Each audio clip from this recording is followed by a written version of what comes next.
As we told you, the U.S. Census Bureau reports roughly 1 in 4 Idaho adults is experiencing housing insecurity.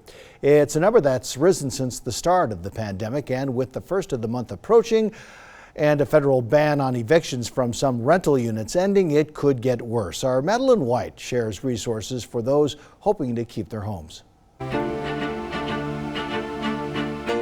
A top White House advisor told CNN Sunday that a new round of coronavirus relief will extend that federal moratorium on evictions that's protected thousands of Idahoans and folks across the nation from being kicked out of their homes during this pandemic.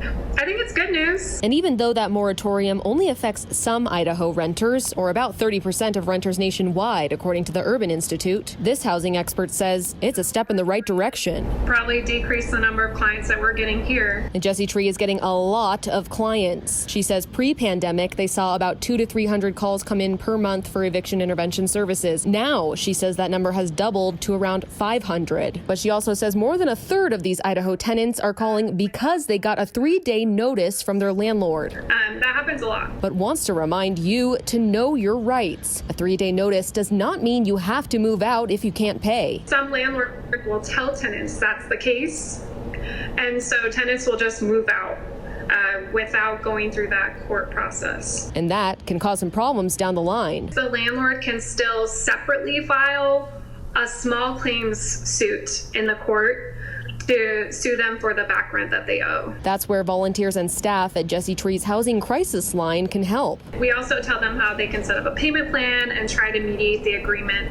so they can try to avoid court entirely with their landlord. If you're at risk of being evicted, call Jessie Tree's Housing Line at the number on your screen. For short-term cash assistance for paying rent, the Idaho Housing and Finance Association has a housing preservation program for those affected by COVID-19, and St. Vincent de Paul is another great resource who might be able to help.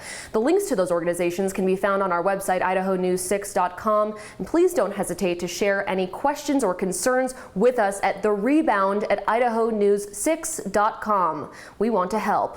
Madeline White, Idaho News 6.